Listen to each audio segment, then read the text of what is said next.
Hello दोस्तों, एक बार फिर से आपका स्वागत है हमारे यूट्यूब चैनल पर। आज हम लोग सेंटर स्टेट रिलेशन के अंदर एडमिनिस्ट्रेटिव रिलेशंस के बारे में पढ़ेंगे कि जो केंद्र और राज्य के बीच प्रशासनिक रिलेशन है कि किस तरह से केंद्र का प्रशासन चलेगा और किस तरह से राज्यों का प्रशासन चलेगा। केंद्र के प्रशासन में राज्य का क्या सहयोग होगा और राज्यों के प्रशासन में केंद्र किस प्रकार से सहयोग करेगा और किस प्रकार से उसको निर्देश देगा। हम इसके बारे में पढ़ेंगे। तो हम लोग शुरू करते हैं इस लेक्चर को। तो सबसे पहले तो हम लोग यह देखते हैं कि इससे संबंधित जो भी प्रावधान है वो संविधान में कहाँ किया गया है। तो केंद्र राज्य के बीच जो एडमिनिस्ट्रेटिव रिलेशंस हैं, मतलब कि जो प्रशासनिक संबंध हैं, यह संबंध पार्ट 11 में दिया गया है और वो है आर्टिकल 256 से 263 के बीच। तो पार्ट 11 का आर्टिकल 256 से 263 केंद्र और राज्य के बीच प्रशासनिक संबंध के बारे में है। इसको हम कुछ हेडिंग के अंदर पढ़ेंगे कि क्या क्या इसमें दिया गया है, क्या क्या प्रावधान किया गया है। सबसे पहले है कि डिस्ट्रीब्यूशन ऑफ एग्जीक्यूटिव पावर, कि किसके पास कौन सा पावर होगा, केंद्र के पास क्या पावर होगा और राज्यों के पास क्या पावर होगा। तो आपको यह ध्यान रखना है कि जो एग्जीक्यूटिव पावर का डिस्ट्रीब्यूशन है कि किसका पावर किस क्षेत्र में कितना होगा, कौन किस क्षेत्र का प्रशासन करेगा, वह लेजिस्लेटिव पावर के बेस पर ही दिया गया है। और लेजिस्लेटिव पावर में हमने 3 लिस्ट पढ़ा था। पहला था हमारा यूनियन लिस्ट, दूसरा था हमारा स्टेट लिस्ट और तीसरा हमारा था इसमें कॉन्करेंट लिस्ट था। हम लोग यह देखे थे कि यूनियन लिस्ट पे जो भी कानून बनेंगे वो कौन बनाएगा, सेंटर, और स्टेट लिस्ट पे स्टेट नॉर्मल सर्कमस्टांसेस में, और कंकरेंट लिस्ट पे सेंटर भी कानून बना सकती थी और राज्य भी कानून बना सकती थी। इसी तरह से जो एग्जीक्यूटिव पावर है, अगर यूनियन लिस्ट से संबंधित जो भी एग्जीक्यूटिव पावर है वो केंद्र के पास ही रहेगा, और राज्य सूची जो है, स्टेट लिस्ट जो है, उस पर जो भी कानून है उससे संबंधित एग्जीक्यूटिव पावर राज्यों के पास ही रहेगा। जबकि जो कंकरेंट लिस्ट है, इससे संबंधित एग्जीक्यूटिव पावर राज्यों के पास रहता है, स्टेट के पास रहता है। मतलब राज्य जो है कंकरेंट लिस्ट से संबंधित सब्जेक्ट पर प्रशासन चलाता है। तो उसी लाइन पे दिया गया है। अब यहाँ पर एक खास चीज़ यह देखिए कि हम कह रहे हैं कि कॉन्करेंट लिस्ट पर, समवर्ती सूची पर जो भी एग्जीक्यूटिव पावर होगा वह स्टेट के पास रहेगा। लेकिन अगर कोई पार्लियामेंट्री लॉ हो जो स्पेसिफिकली यह कह दे कि यह एग्जीक्यूशन का पावर हम सेंटर को दे रहे हैं, मतलब केंद्र सरकार को अगर दे रहे हैं, अगर कोई लॉ ऐसा कह रही है, तो उस केस में कॉन्करेंट लिस्ट का भी एग्जीक्यूटिव पावर किसके पास चला जाएगा, केंद्र के पास चला जाएगा। तो ये कॉन्करेंट लिस्ट का एग्जीक्यूटिव पावर होगा। तो यहाँ पर यह ध्यान रखिए कि नॉर्मल केस में कॉन्करेंट लिस्ट पर एग्जीक्यूटिव पावर राज्यों के पास है, लेकिन अगर कोई पार्लियामेंट्री लॉ स्पेसिफिकली यह कहता है कि इससे संबंधित जो कानून है उसको लागू करने का, उसके एग्जीक्यूशन का सारा पावर सेंटर को दिया जाता है, केंद्र को दिया जाता है, तो उस केस में केंद्र के पास वो पावर होगा। आगे बढ़ते हैं। अगला है हमारा कि कुछ ऑब्लिगेशंस होते हैं स्टेट के भी और सेंटर के भी, केंद्र राज्य दोनों के कुछ ऑब्लिगेशन होते हैं। और ये ऑब्लिगेशन इस तरह से होता है कि अब दोनों ही अपना अपना एग्जीक्यूटिव पावर यूज कर रहे हैं। तो जब कभी भी एग्जीक्यूटिव पावर यूज किया जाएगा, जब कभी भी कोई भी राज्य अपना एग्जीक्यूटिव पावर यूज करे, तो उसको हमेशा ये इंश्योर करना है कि जो भी लॉ पार्लियामेंट ने बनाया है और उससे संबंधित जो एग्जीक्यूटिव पावर केंद्र को दिया हुआ है, अब लॉ पार्लियामेंट ने अगर बनाया है और सेंटर को इसका एग्जीक्यूटिव पावर दिया हुआ है, और अगर राज्य भी एग्जीक्यूटिव पावर यूज कर रहा है किसी भी सब्जेक्ट पे, तो उसको सेंटर के पावर के अकॉर्डिंग ही चलना पड़ेगा कि जो भी उसका एग्जीक्यूशन है वो इंश्योर करे सेंटर के पावर के कंप्लायंस को। और इसी तरह से हमेशा एक चीज़ ध्यान रखना है कि कभी भी जो सेंटर का एग्जीक्यूटिव पावर होगा उसके अगेंस्ट आपको नहीं जाना है, ना तो उसको प्रिजुडाइज कर सकते, ना इम्पीड कर सकते। मतलब कुल मिलाकर हम कह सकते हैं कि जब भी राज्य अपने एग्जीक्यूटिव पावर का इस्तेमाल करेगा, उसे हमेशा यह ध्यान रखना है कि उसका एग्जीक्यूटिव पावर पार्लियामेंट से बने हुए लॉ के अकॉर्डिंग भी ही रहे, और दूसरा सेंटर के एग्जीक्यूटिव पावर के अगेंस्ट नहीं जा सके। तो यह आप ध्यान रखेंगे। आगे बढ़ते हैं। अगला है कि कुछ केस ऐसे भी होते हैं जब एग्जीक्यूटिव पावर के केस में केंद्र राज्यों को डायरेक्शन देते हैं। तो सेंटर किसको डायरेक्शन दे रहा है? राज्यों को। और ये डायरेक्शन कुछ खास केसेस में है, और ख़ास केसेस ये 4 हैं, और ये 4 ऐसे केस हैं जिस केस में अगर केंद्र ने राज्य को डायरेक्शन दिया है तो राज्य के लिए उस डायरेक्शन को मानना मैंडेटरी है। अगर राज्य उस डायरेक्शन को नहीं मानता है तो ऐसा माना जा सकता है कि राज्य में कॉन्स्टिट्यूशनल मशीनरी फेल हो चुकी है, और इस ग्राउंड पे अगर सेंटर चाहे तो प्रेसिडेंट रूल इम्पोज कर सकती है, प्रेसिडेंट रूल इम्पोज कर सकती है। तो आपको यह ध्यान रखना है कि केंद्र ये 4 केस में राज्यों को डायरेक्शन दे सकती है कि राज्य किस तरह से अपना एग्जीक्यूटिव पावर यूज करेगा। और ये 4 क्या है? सबसे पहला है कि कंस्ट्रक्शन और मेंटेनेंस किसका? मीन्स ऑफ कम्युनिकेशन का। मतलब चाहे इसका मीन्स ऑफ कम्युनिकेशन का कंस्ट्रक्शन हो, उसको बनाना हो या उसको मेंटेन करना हो, लेकिन यहाँ ध्यान रखना है कि ये मीन्स ऑफ कम्युनिकेशन या तो मिलिट्री इम्पोर्टेंस का हो या फिर नेशनल इम्पोर्टेंस का हो। अगर यह मिलिट्री इम्पोर्टेंस का है या नेशनल इम्पोर्टेंस का कोई मीन्स ऑफ कम्युनिकेशन है और उस केस में केंद्र ने राज्य को निर्देश दिया है कि आप इसको कंस्ट्रक्शन और मेंटेनेंस कीजिए, और अगर नहीं करती है राज्य, तो ये कॉन्स्टिट्यूशनल मशीनरी का फेलियर माना जा सकता है। इसी तरह से दूसरा है कि जो राज्य हैं, राज्य में रेलवे के प्रोटेक्शन के केस में अगर वहाँ पर कुछ ऐसी सिचुएशन आ रही है जिसमें रेलवे की संपत्ति को अगर नुकसान पहुँचाया जा रहा है या रेलवे को प्रॉपर ऑपरेशनल नहीं होने दिया जा रहा है, तो इस केस में केंद्र राज्य को डायरेक्शन दे सकती है कि आप रेलवे को प्रोटेक्ट कीजिए। ठीक है। तीसरा कि जितने भी प्राइमरी एजुकेशन के सेंटर्स हैं, अगर वहाँ पर कोई लिंग्विस्टिक माइनॉरिटी ग्रुप है, यहाँ ध्यान रखिएगा कि इसमें हम लिंग्विस्टिक माइनॉरिटी की बात कर रहे हैं, ओवरऑल माइनॉरिटी की बात नहीं कर रहे हैं, लिंग्विस्टिक माइनॉरिटी। अगर किसी राज्य में कोई लिंग्विस्टिक माइनॉरिटी ग्रुप है तो उसके लिए प्राइमरी एजुकेशन में प्रॉपर फैसिलिटी दिया जाए ताकि उसको उसके ही मदर टंग में एजुकेशन दिया जा सके उन बच्चों को। इसके लिए भी केंद्र डायरेक्शन दे सकता है।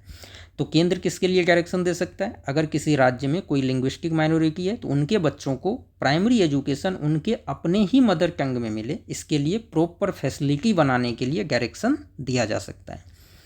अगला है हमारा कि अगर किसी भी राज्य में जैसे शेड्यूल्ड ट्राइब्स रहते हैं, किसी भी राज्य में शेड्यूल्ड ट्राइब्स रहते हैं, अगर शेड्यूल्ड ट्राइब्स कहीं भी है तो उसके लिए कुछ खास स्कीम बनाने के लिए और उसको एग्जीक्यूट करने के लिए केंद्र राज्यों को डायरेक्शन दे सकती है कि आपके यहाँ शेड्यूल्ड ट्राइब्स हैं, इन ट्राइब्स के लिए आप एक स्पेसिफिक टाइप के स्कीम्स बनाइए और उसको एग्जीक्यूट कीजिए।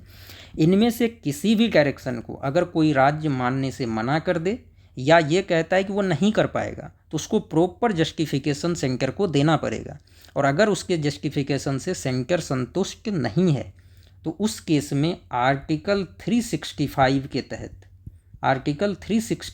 तहत प्रेसिडेंट रूल इम्पोज करने का प्रावधान है, और उस स्टेट में आर्टिकल 356 लागू किया जा सकता है। ठीक है। अगला है कि कुछ ऐसे केस भी होते हैं जहां पर कि केंद्र और राज्य एक दूसरे को अपना एग्जीक्यूटिव फंक्शन डेलीगेट कर सकते हैं। अब यहाँ पर देखिए म्यूचुअल डेलीगेशन हम कह रहे हैं। म्यूचुअल मतलब सेंटर चाहे तो स्टेट को कर सकती है और स्टेट चाहे तो सेंटर को कर सकती है। अब इसमें देखिए, जब कभी भी सेंटर अपना एग्जीक्यूटिव पावर, अगर कभी भी सेंटर अपना एग्जीक्यूटिव पावर किसी स्टेट को डेलीगेट कर रही है तो उस केस में आपको स्टेट से कंसेंट लेना है। अगर आपने स्टेट से कंसेंट लिया है और फिर से अपना पावर स्टेट को डेलीगेट किया है कि आप इस पर एग्जीक्यूटिव पावर यूज कीजिए, तो आपको बस प्रेसिडेंट का अप्रूवल लेना पड़ेगा। अगर राष्ट्रपति ने अप्रूव कर दिया है इसको तो आप स्टेट से कंसेंट लेके उसको एग्जीक्यूटिव पावर अपना दे सकते हैं। तो सेंटर स्टेट को क्या दे रहा है? अपना यहाँ पर एग्जीक्यूटिव पावर दे रहा है। लेकिन अगर आपने स्टेट से कंसेंट नहीं लिया है, मतलब स्टेट से पूछा नहीं है कि आप ये चीज़ कर पाएंगे नहीं कर पाएंगे, हम देना चाह रहे हैं कि आप एग्जीक्यूटिव पावर यूज कीजिए हमारा, अगर आपने स्टेट से नहीं पूछा है तो उस केस में आपको अप्रूवल चाहिए पार्लियामेंट का। ये आप ध्यान रखेंगे। एक केस में प्रेसिडेंट का है, जब आपको स्टेट का कंसेंट मिला हुआ है, स्टेट से आप पूछ चुके हैं, लेकिन अगर स्टेट से आपने नहीं पूछा है तो आपको अप्रूवल पार्लियामेंट का चाहिए, ये आप ध्यान रखेंगे। तो ये तो हो गया कि जब सेंटर स्टेट को दे, केंद्र राज्य को अपना एग्जीक्यूटिव पावर देना चाहे। लेकिन एक केस यह भी है कि अगर राज्य केंद्र को अपना एग्जीक्यूटिव पावर देना चाहे, अगर कोई राज्य यह चाहता है कि उसका एग्जीक्यूटिव पावर सेंटर यूज करे, तो क्या करना पड़ेगा? इस केस में आपके पास एक ही प्रावधान है और वो यह है कि आपको केंद्र से पूछना पड़ेगा, केंद्र का कंसेंट लेना मैंडेटरी है। और इसके लिए आपको सबसे पहले अपने राज्य के गवर्नर का अप्रूवल भी लेना पड़ेगा। अगर गवर्नर अप्रूव करते हैं, उस केस में कोई भी राज्य केंद्र के कंसेंट से, उससे पूछकर अपना एग्जीक्यूटिव पावर उसको दिया जा सकता है। तो यहाँ ध्यान रखिएगा कि केंद्र जब चाहे तो वो राज्य से पूछ के भी कर सकता है, बिना पूछे भी कर सकता है। अगर पूछ के करता है तो प्रेसिडेंट का अप्रूवल चाहिए, और अगर बिना पूछे करता है तो उस केस में पार्लियामेंट का अप्रूवल चाहिए। लेकिन अगर राज्य केंद्र को अपना एग्जीक्यूटिव पावर दे रहा है तो उसको केंद्र का कंसेंट चाहिए ही चाहिए, और अप्रूवल गवर्नर का चाहिए। इसके पास ऐसा ऑप्शन नहीं है कि वो केंद्र को बिना पूछे हुए अपना एग्जीक्यूटिव पावर दे दे। ठीक है, आगे बढ़ते हैं। अब यहाँ पर एक चीज़ और है कि केंद्र और राज्य के बीच कोऑपरेशन के लिए कुछ व्यवस्था की गई है, ताकि केंद्र और राज्य के बीच एक कॉर्डियल रिलेशन बना रहे, केंद्र और राज्य के बीच किसी प्रकार का कोई डिस्प्यूट ना हो। इसके लिए कुछ व्यवस्था की गई है कि कहाँ कहाँ आप एक दूसरे को कोऑपरेट कर सकते हैं। अगर कोई डिस्प्यूट होता है तो आप कहाँ पर उस मैटर को लेके जा सकते हैं।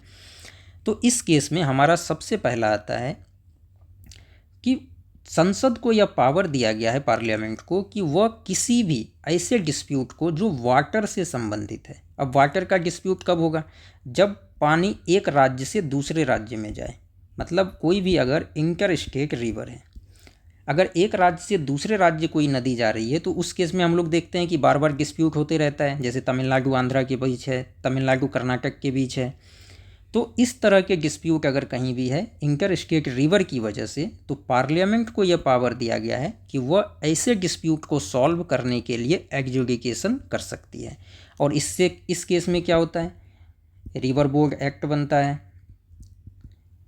रिवर बोर्ड एक्ट बना के या पार्लियामेंट कोई दूसरा एक्ट बना के, इस तरह से इस मैटर को, जो भी वाटर से रिलेटेड डिस्प्यूट है, उसको सॉल्व करने में राज्यों को मदद कर सकती है। तो एक प्रावधान तो ये दिया गया है कि किस तरह से इस डिस्प्यूट को ख़त्म किया जाएगा, तो रिवर बोर्ड एक्ट बनेगा। दूसरा दिया गया है कि आर्टिकल 263 के तहत राष्ट्रपति इंटर स्टेट काउंसिल को एस्टेब्लिश करेगा। प्रेसिडेंट आर्टिकल 263 को इन्वोक करेंगे और आर्टिकल 263 इन्वोक करके इंटर स्टेट काउंसिल को एस्टेब्लिश करेंगे। पहली बार इंटर स्टेट काउंसिल 1990 में बना था। अब इंटर स्टेट काउंसिल जब एस्टेब्लिश हो गया, इसका काम ये दिया गया है कि ऐसे किसी भी मैटर को जो कॉमन इंटरेस्ट का हो, चाहे दो स्टेट के बीच का हो या स्टेट और सेंटर के बीच का हो, इन मैटर्स को इन्वेस्टिगेट करे, डिस्कस करे। अगर कोई भी कॉमन इंटरेस्ट का मैटर है और उस पर किसी भी तरह का विवाद हो रहा है, तो उस विवाद को देखे, उसको डिस्कस करे, सभी स्टेक होल्डर से बात करे और उसको सॉल्व करने का प्रयास करें। तो इंटर स्टेट काउंसिल को ये काम दिया गया। आर्टिकल 263 आप ध्यान रखेंगे, और ये बहुत ही इंपॉर्टेंट है। इसको कई बार ये आर्टिकल आपको पूछा जाता है एग्जाम में। तीसरा ये है कि अगर किसी एक राज्य का कोई भी एक्ट है या कोई भी रिकॉर्ड है, कोई भी जुडिशियल प्रोसीडिंग्स है, किसी एक राज्य के कोर्ट ने कोई जुडिशियल ऑर्डर दे दिया या किसी एक राज्य का कोई रूल है, तो उस रूल को पूरे इंडिया में सेम फेथ और क्रेडिट दिया जाएगा। मतलब एक राज्य के किसी जुडिशियल प्रोसीडिंग को दूसरा राज्य ये कह के मना नहीं कर सकता है कि हम इसको नहीं मानते हैं। अगर किसी एक राज्य के कोर्ट ने किसी के खिलाफ कोई वारंट निकाल दिया कि उसको अरेस्ट करके लाना है, तो उस राज्य की पुलिस किसी दूसरे राज्य में जाकर अगर उसे अरेस्ट करती है तो वहाँ की पुलिस उसे नहीं रोक सकती है। अगर वो रोकना भी चाहे तो उसको कोर्ट के थ्रू जाना पड़ेगा, लेकिन वहाँ की पुलिस या वहाँ की एग्जीक्यूटिव अथॉरिटी उसे नहीं रोक सकती है। तो जब कभी भी किसी एक राज्य के एक्ट, रिकॉर्ड या जुडिशियल प्रोसीडिंग का रेफरेंस किसी दूसरे राज्य में दिया जाएगा तो इसको उसी तरह से माना जाएगा। और दूसरी बात, जो केंद्र के कानून है या केंद्र के रिकॉर्ड हैं, जुडिशियल प्रोसीडिंग, उसको तो सभी जगह मानना है। जैसे हाईकोर्ट का प्रोसीडिंग कोई नहीं टाल सकता है, सुप्रीम कोर्ट का कोई नहीं टाल सकता है, तो यह प्रावधान दिया गया है। एक और चीज़ यह है कि पार्लियामेंट अगर चाहे तो कभी भी ऐसी अथॉरिटी इस्टेब्लिश कर सकती है जो दो राज्यों के बीच या दो से अधिक राज्यों के बीच होने वाले ट्रेड, कॉमर्स और इंटरकोर्स को रेगुलेट कर सके। अगर दो राज्यों के बीच व्यापार व्यवसाय हो रहा है और उससे रिलेटेड किसी भी तरह का कोई विवाद आ रहा है तो उसको सॉल्व करने के लिए पार्लियामेंट एक अप्रोप्रिएट अथॉरिटी इस्टेब्लिश कर सकती है। तो जब कभी भी इस तरह का कोई डिस्प्यूट होगा तो पार्लियामेंट को हमेशा ये पावर दिया गया है। तो आप यहाँ पर ध्यान रखिए कि दोनों ही केस में, चाहे वाटर का केस हो चाहे व्यापार का केस हो, दोनों में पावर पार्लियामेंट को दिया गया है। बस इंटर स्टेट काउंसिल के केस में राष्ट्रपति को पावर है कि आर्टिकल 263 के तहत वो इंटर स्टेट काउंसिल को इस्टेब्लिश करें। आगे बढ़ते हैं। अब एक चीज़ और है कि सेंटर स्टेट रिलेशन में एक बहुत ही महत्वपूर्ण सर्विस का नाम आ जाता है और वो है हमारा all India service. All India service में 3 सर्विस आती है। पहला इंडियन एडमिनिस्ट्रेटिव सर्विस, दूसरा इंडियन पुलिस सर्विस और तीसरा इंडियन फॉरेस्ट सर्विस। ये ध्यान रखिएगा, ये फॉरेस्ट सर्विस है। इन तीनों ही सर्विस के जो भी ऑफिसर्स होते हैं उनका रिक्रूटमेंट और ट्रेनिंग सेंटर करती है, केंद्र सरकार करती है। लेकिन उसका जब कंट्रोल का बात आता है तो कंट्रोल दोनों के हाथ में, केंद्र के हाथ में भी और राज्य के हाथ में भी। क्यों? क्योंकि ये सर्विस के जो भी लोग होते हैं ये वर्क कहाँ करते हैं? ये वर्क करते हैं टेन्योर बेसिस पे, सेंटर के लिए भी और राज्यों के लिए भी। कुछ समय ये राज्यों में काम करते हैं और कुछ समय ये केंद्र में भी काम करते हैं। तो चूंकि ये केंद्र में भी काम कर रहे हैं, अब केंद्र का तो ओवरऑल ही रोल है क्योंकि रिक्रूटमेंट उनके पास है, ट्रेनिंग उनके पास है। लेकिन चूंकि राज्यों में काम करते हैं तो कंट्रोल के मैटर में केंद्र के पास भी कंट्रोल है और राज्य के पास भी है। लेकिन जब कभी भी अल्टीमेट कंट्रोल का बात आ जाए कि मतलब इसको कौन डिसमिस कर सकता है, कौन रिमूव कर सकता है, बात अगर ये आ जाए डिसमिस करने का, रिमूव करने का, तो ये सारा काम सेंट्रल गवर्नमेंट करेगी। और इसका कारण ये है कि इनको रिक्रूट इन्होंने किया है। लेकिन अगर बात आ जाए इमीडिएट कंट्रोल का, इमीडिएट कंट्रोल मतलब एक समझ सकते हैं कि हम सस्पेंशन अगर करना हो तो ये काम स्टेट गवर्नमेंट कर सकती है। इसलिए क्योंकि काम तो उसके लिए अभी कर रहा है, तो अगर स्टेट गवर्नमेंट के लिए काम कर रहा है तो इमीडिएट कंट्रोल के मैटर में जैसे सस्पेंशन करना हो तो वो स्टेट गवर्नमेंट कर सकती है। तो ये आप ध्यान रखेंगे। तो ये भी सेंटर स्टेट रिलेशन को अच्छा करने में एक महत्वपूर्ण योगदान निभाता है क्योंकि यह दोनों के लिए काम करता है, राज्यों में भी काम करता है और केंद्र में भी काम करता है। तो सेंटर और स्टेट के बीच एक लिंक का काम करता है, ये एक ब्रिज का काम करता है कि सेंटर के लिए भी काम कर रहा है और राज्य के लिए भी काम कर रहा है। अब जब ऑल इंडिया सर्विस की बात कर रहे हैं तो हमने पहले भी पढ़ा था कि एक आर्टिकल है, आर्टिकल 312 कॉन्स्टिट्यूशन का। आर्टिकल 312 यह प्रावधान करता है कि अगर कभी भी किसी नए ऑल इंडिया सर्विस को अगर बनाना हो तो इसके लिए राज्यसभा को एक रिजोल्यूशन पास करना पड़ेगा। इसको आप ध्यान रखेंगे। आर्टिकल 312 के तहत जब कभी भी राज्यसभा एक रिजोल्यूशन पास कर दे तो एक नया ऑल इंडिया सर्विस क्रिएट किया जा सकता है और यह एक्सक्लूसिव पावर सिर्फ और सिर्फ राज्यसभा को दिया गया है। अब सेंटर स्टेट रिलेशन के लिए एक चीज़ और आता है, पब्लिक सर्विस कमीशंस। जो भी पब्लिक सर्विस कमीशंस हैं, जैसे राज्यों में जितने भी पब्लिक सर्विस कमीशन होते हैं, स्टेट पब्लिक सर्विस कमीशंस, इसके चेयरमैन और मेंबर का अपॉइंटमेंट तो गवर्नर करते हैं, जो राज्यों के राज्यपाल हैं वो अपॉइंटमेंट करते हैं। लेकिन जब कभी भी इनको रिमूव करने का बात है, सर्विस से हटाने की बात है, तो वो प्रेसिडेंट के हाथ में है। ध्यान रखेंगे इसको। तो जब कभी भी किसी भी स्टेट पब्लिक सर्विस कमीशन के चेयरमैन हो या मेंबर हो, अपॉइंटमेंट गवर्नर के हाथ में है लेकिन रिमूव करने का पावर राष्ट्रपति को दिया गया है। और जब कभी भी किसी 2 या अधिक स्टेट के लिए joint state public service commission establish करना हो, इसमें 2 स्टेट हो सकते हैं या 2 से ज़्यादा स्टेट हो सकते हैं। तो अगर कभी भी joint state public service commission establish करना हो तो उसके लिए राज्यों को रिक्वेस्ट करना पड़ेगा। और जब कभी भी राज्य रिक्वेस्ट करेगा, और राज्य मतलब यहाँ पर स्टेट लेजिस्लेचर से मतलब है, ऐसा नहीं है कि सरकार सीधे रिक्वेस्ट भेज देगी। जब कभी भी स्टेट लेजिस्लेचर रिक्वेस्ट करेगी उस केस में पार्लियामेंट एस्टेब्लिश कर सकती है। और जब parliament joint state public service commission को एस्टेब्लिश कर रही है तो उस केस में चाहे चेयरमैन हो या इसके मेंबर्स हों, दोनों का अपॉइंटमेंट भी और रिमूवल भी, ये दोनों काम प्रेसिडेंट करेंगे। तो अगर जब एक्ट के through parliament joint state public service commission बना रही है तो इसका अपॉइंटमेंट और रिमूवल दोनों प्रेसिडेंट करेंगे। इसलिए भी कि जब हम एक सिंगल स्टेट के स्टेट पब्लिक सर्विस कमीशन को देख रहे थे तो उसका अपॉइंटमेंट तो गवर्नर कर रहा था, लेकिन यहाँ दो या दो से अधिक राज्य हैं तो 2-3 गवर्नर को कंसल्ट करना पड़ेगा। तो इसलिए इससे बेहतर ये बनाया गया कि इसका अपॉइंटमेंट प्रेसिडेंट करेंगे और रिमूवल तो पहले भी प्रेसिडेंट के पास था तो रिमूवल प्रेसिडेंट ही करेंगे। आगे बढ़ते हैं। अगला है कि जब कभी भी इमरजेंसी लगा हो देश में उस केस में किस तरह का रिलेशन होगा। तो इमरजेंसी 3 तरह के होते हैं। पहला नेशनल इमरजेंसी आर्टिकल 352 के तहत, जब राष्ट्रपति शासन लगा हो आर्टिकल 356 के तहत, और जब फाइनेंशियल इमरजेंसी लगा हो आर्टिकल 360 के तहत। ये तीनों ही इमरजेंसी आप ध्यान रखिए। जब नेशनल इमरजेंसी लगा हुआ हो उस केस में केंद्र कभी भी एग्जीक्यूटिव डायरेक्शन राज्य को दे सकती है और किसी भी मैटर पे दे सकती है। जरूरी नहीं है कि किसी खास मैटर, जैसे पहले हमने पढ़ा था 4 मैटर ऐसे थे जहां एग्जीक्यूटिव डायरेक्शन दे सकता था केंद्र, लेकिन जब नेशनल इमरजेंसी लगा हुआ हो तो उस केस में केंद्र एग्जीक्यूटिव डायरेक्शन किसी भी मैटर पे दे सकता है। यह आप ध्यान रखेंगे। एक तरह से पूरी की पूरी स्टेट मशीनरी केंद्र के कंट्रोल में चली जाती है। अलग बात है कि राज्य में सरकार होती है, जो स्टेट है वहाँ पर गवर्नमेंट है, लेकिन वो गवर्नमेंट सारा का सारा काम केंद्र के डायरेक्शन पे करेगी। अब दूसरा है कि जब राष्ट्रपति शासन लगा हुआ हो तो राष्ट्रपति शासन के केस में स्टेट में सरकार है ही नहीं। जब सरकार ही नहीं है स्टेट में, राष्ट्रपति शासन लगा हुआ है, तो प्रेसिडेंट जो सारा फंक्शन है स्टेट गवर्नमेंट का वो प्रेसिडेंट के पास चला आता है। जब सारा फंक्शन स्टेट गवर्नमेंट का राष्ट्रपति के पास आ गया तो सारा प्रशासन राष्ट्रपति चलाते हैं, और राष्ट्रपति किसके थ्रू चलाते हैं? गवर्नर के थ्रू।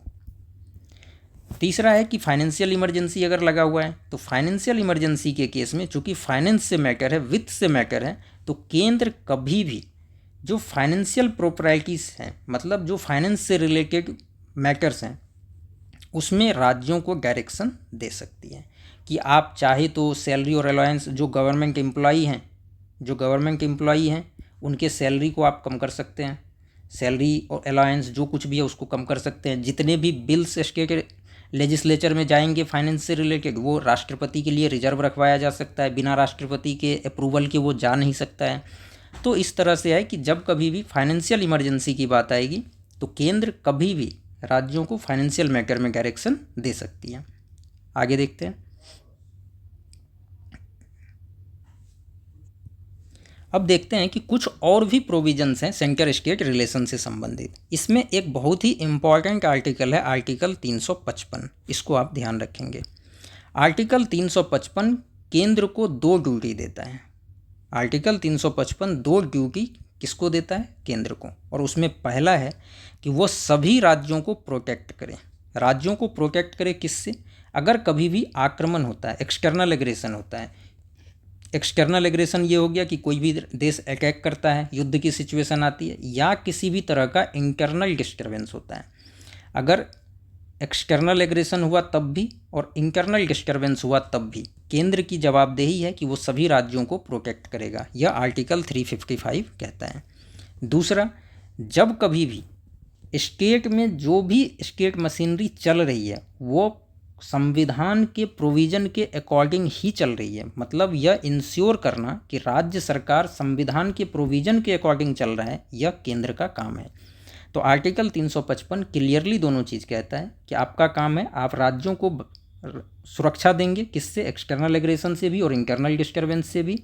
और जब कभी भी कोई भी प्रोविज़न स्टेट में किसी भी तरह का कुछ प्रॉब्लम चल रहा हो और स्टेट अगर कॉन्स्टिट्यूशन के प्रोविज़न के अकॉर्डिंग नहीं चल रहा है तो ये आपका काम है इंश्योर करना कि वो इस तरह से चले, और अगर नहीं चला पाए फिर भी तो आप प्रेसिडेंट रूल इम्पोज कर सकते हैं। अब ये तो हमें पता ही है कि गवर्नर जो है स्टेट के उसका अपॉइंटमेंट प्रेसिडेंट करते हैं, और इसको हटाने के लिए कोई प्रक्रिया नहीं दी गई है। प्रेसिडेंट जब चाहें तब उसे हटा सकते हैं, इसलिए यहाँ यूज होता है प्लेजर ऑफ प्रेसिडेंट। जब प्रेसिडेंट को लगे कि इसको हटाना है किसी भी गवर्नर को, वह उसको अपने ऑफिस से हटा सकते हैं। अब यहाँ एक चीज़ आप ध्यान रखेंगे कि जितने भी गवर्नर होते हैं वो हमेशा एक पीरियोडिक रिपोर्ट सेंटर को भेजते रहता है। स्टेट एडमिनिस्ट्रेशन में जो भी चल रहा है, स्टेट के एडमिनिस्ट्रेशन में जो कुछ भी चल रहा है उसका एक पीरियोडिक रिपोर्ट सेंटर को भेजने का काम गवर्नर को दिया गया है। और स्टेट में जो इलेक्शन कमिश्नर होते हैं उसका अपॉइंटमेंट गवर्नर करते हैं, लेकिन रिमूवल उसका प्रेसिडेंट करते हैं। ये आप ध्यान रखेंगे कि जो स्टेट इलेक्शन कमीशन है इनका काम क्या है, लोकल बॉडी का चुनाव करना। जो लोकल बॉडी के इलेक्शन होते हैं, चाहे पंचायत हो या चाहे म्यूनिसिपल कॉरपोरेशन म्यूनिसिपैलिटीज़ हो, तो म्यूनिसिपल कॉरपोरेशन और म्यूनिसिपैलिटीज़ प्लस पंचायत के इलेक्शन के लिए स्टेट इलेक्शन कमीशन बनाया गया है। तो स्टेट इलेक्शन कमीशन में स्टेट इलेक्शन कमिश्नर का अपॉइंटमेंट करना गवर्नर का काम है, बट उनको रिमूव करने का पावर प्रेसिडेंट को दिया गया है। कुछ और प्रोविज़न है, और उस प्रोविज़न को हम ये कह सकते हैं जो कॉन्स्टिट्यूशन में कहीं भी नहीं लिखा गया है, लेकिन यह भी सेंटर स्टेट रिलेशन को प्रमोट करने में, सेंटर और केंद्र और राज्यों के बीच कोऑपरेशन और कोऑर्डिनेशन को प्रमोट करने में अहम भूमिका निभाता है कि केंद्र और राज्य के बीच अच्छे संबंध हो और दोनों एक दूसरे के साथ आगे बढ़े। इसके लिए कुछ एक्स्ट्रा कॉन्स्टिट्यूशनल डिवाइस भी विकसित हुए, जैसे नीति आयोग है, इसमें सभी राज्य मेंबर होते हैं। नेशनल इंटीग्रेशन काउंसिल है, सभी राज्य मेंबर होते हैं। जोनल काउंसिल है, जिस जोन के होते हैं वहाँ के राज्य मेंबर होते हैं।